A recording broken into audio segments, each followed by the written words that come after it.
In our lives, there are quiet moments when we stop seeing what is present and begin counting only what is missing. Our thoughts circle the same complaints again and again. This is not enough. That should have been different. Slowly, without even realizing it, gratitude fades away and our hearts grow heavy. Pause for a moment. Think deeply. If a tree has no fruit, do we truly call it useless? What about the shade that protects us from the burning sun? The shelter that offers rest to the tired? The clean air that keeps us alive, asking for nothing in return? Are these not blessings too? Today's story is about this truth, a truth we often overlook. It shows how the absence of gratitude can quietly blind us to life's gifts, and how one grateful thought can change everything. Long ago, when journeys were slow and roads were uncertain, there lived two young men, Ethan and Lucas. They walked the same path, worked the same job, and shared the same destination. Yet inside, their hearts were worlds apart. Ethan was calm and patient. He believed that every hardship carried a lesson waiting to be learned. Lucas was bold and strong, but easily disturbed. When things went wrong, his mind filled with anger and complaint. Far from home, they worked in a great city. Years passed, 3 long years. Each night, Ethan thought of home with quiet hope. Lucas thought of home with frustration and restlessness. Their families waited. Their village called them back. At last, the day arrived. They gathered their belongings and began the long journey home. Ethan carried peace in his heart. Lucas carried impatience on his shoulders. Soon, the first trouble appeared. Their carriage driver refused to travel through the forest. Ethan accepted the situation in silence. Lucas argued, his anger rising. But anger changed nothing. They had no choice. From the border, they continued their journey on foot. They walked quickly, racing against the setting sun. The forest was dangerous. Hidden hunter traps lay beneath fallen leaves. One careless step could end everything. Carefully, step by step, they moved forward. Their legs grew heavy. Their breathing became shallow. Their throats burned with thirst. Yet the thought of home pulled them onward. After hours of struggle, they reached a roaring river. Their hearts sank. The bridge was gone, washed away by heavy rain. Silence settled between them.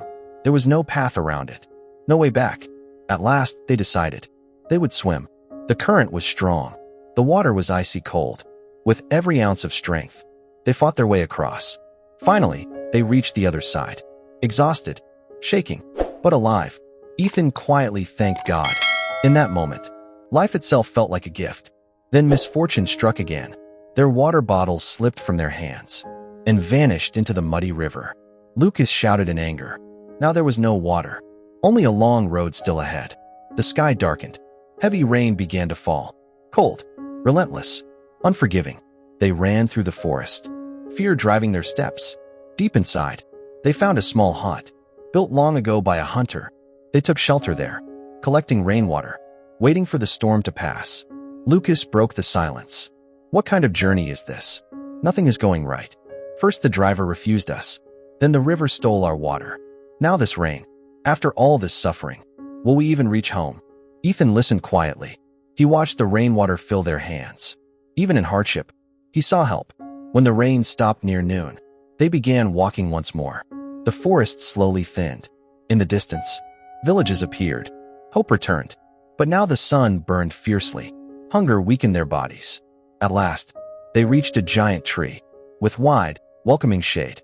They sat beneath it, shared their final food, and rested their exhausted bodies. For a brief moment, there was peace. Then Lucas spoke again. What use is this tree? It is large, yes, but it has no fruit. It is useless. Ethan remained silent. The cool shade touched his skin. In that moment, it felt like a blessing beyond words. Suddenly, a deep and gentle voice rose above them. I am the ancient tree, under whose shelter you rest. For hundreds of years, I have watched the world change. My roots hold the earth together. My branches give shelter to life. Birds rest here. Insects find their home here. Every creation has purpose. Do not judge by what you cannot see. Do not measure worth by what is missing. Look deeper. Lucas froze. His heart trembled. Fear and regret filled his eyes. He bowed his head and whispered, "Forgive me, great tree. I spoke without gratitude. Thank you for opening my eyes." From that moment, their journey changed. The road remained the same, but their hearts were no longer the same. And so it is with us. We often complain about what we lack, while standing on countless blessings. Life is like a basket of oranges. If one is rotten, and we focus only on that one, we will never taste the sweetness of the rest. Do not let one missing thing steal joy from everything you have. Gratitude does not change circumstances. It changes vision. And when vision changes, life becomes lighter, richer, and deeply meaningful. This is the end of today's story. If it touched your heart, share your thoughts with us. Thank you for listening. We will meet again in the next story.